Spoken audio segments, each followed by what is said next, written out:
Welcome to Rise Up in Business, the law podcast for small business owners. This podcast is designed to share important legal information without the stuffy legal jargon. I'm Tracy Milacrane. Let's get into today's episode.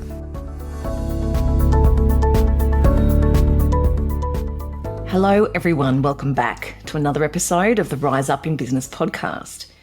Today I'm going to talk to you about something that I'm so passionate about and something that comes up from time to time. I want to dive in and spend an episode on it, and that is why the cheapest legal advice is not the best. Now, I don't know about you, but I personally don't think the cheapest of anything is the best. It might do. Every now and then you might just need something El Cheapo to get you by because whatever you're buying it for is not particularly important and doesn't really matter.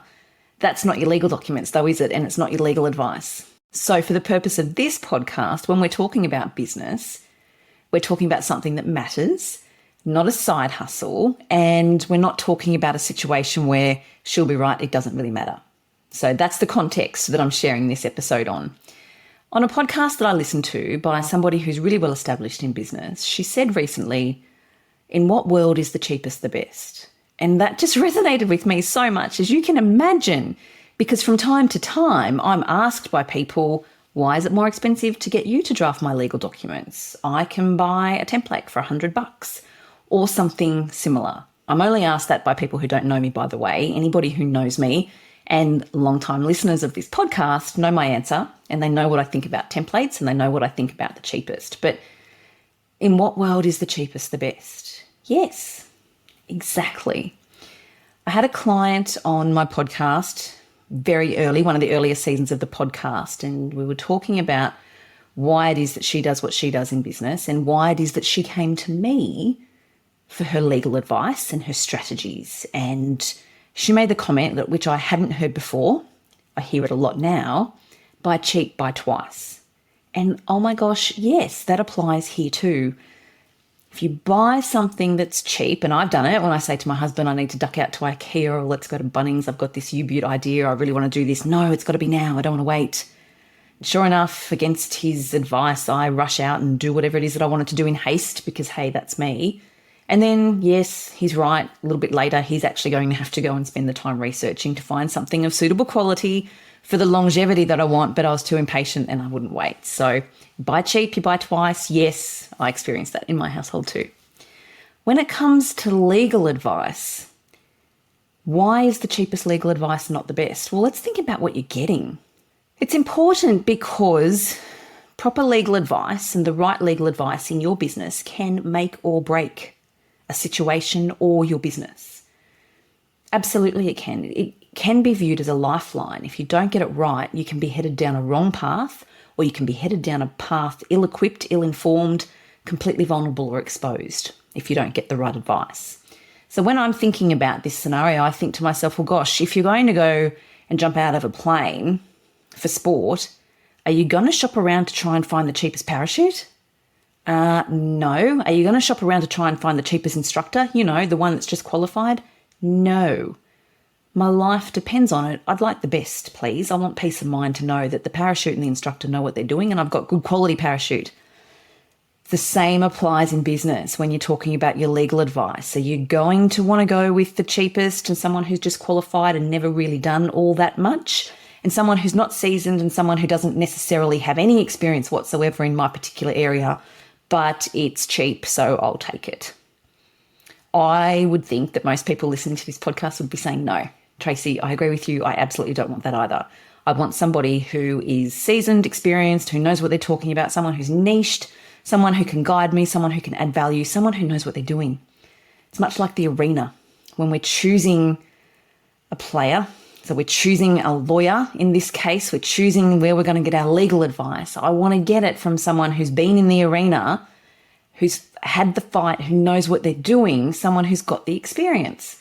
Not the person who perhaps has studied it and who's written about it and who's sitting on the sideline offering their critique or their criticisms. I want someone who's been in the arena. And guess what? So do my clients. They want someone who's been in the arena and they know what the hell is going on and they know what to look out for and they know what to share and what it is I need to be aware of, someone to guide me. Absolutely. I get it. That's one of the reasons why the cheapest isn't the best, because what are you getting? When you're thinking about it, what are you getting? Are you getting a template?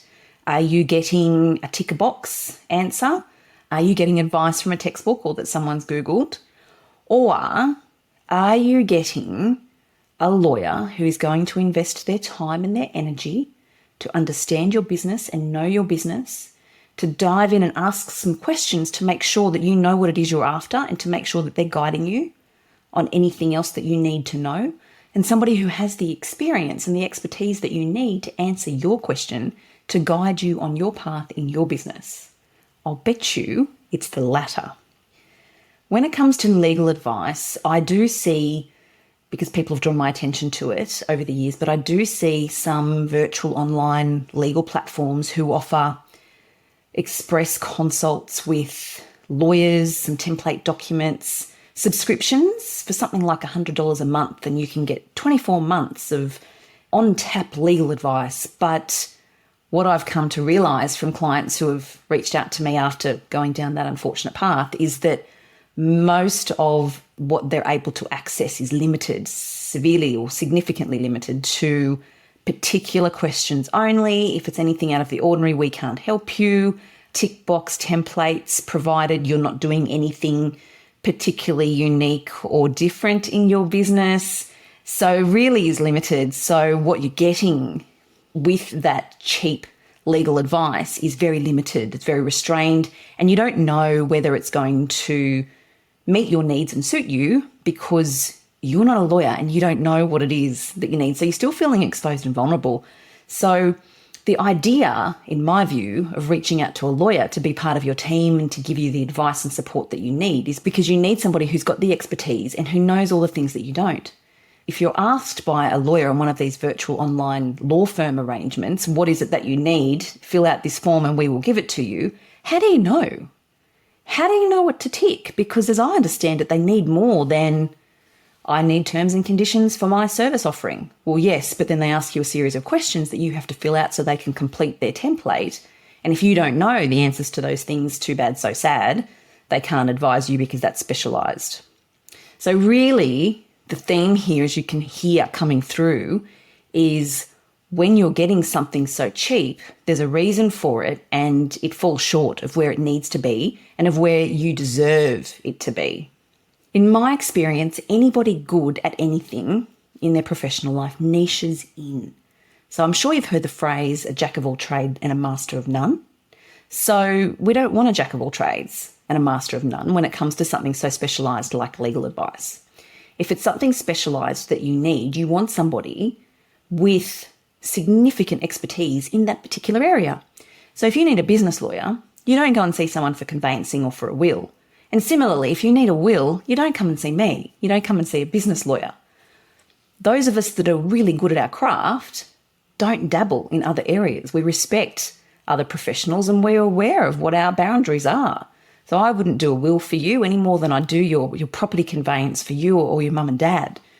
But there are lawyers who do because they're good at it and they niche. So if you think about a situation of you've got a health issue and you know that it's in relation to your neurological function and it's really worrying you, and you go to your GP and you ask for a referral and you end up needing a brain surgeon, who do you want to operate on you? Your GP or the brain surgeon that's had loads of experience at putting people under the knife and who's got a stellar outcome? I know which one I'm going to, and it's not the GP, not for that. It's horses for courses. Same thing goes when you're reaching out to someone for legal advice.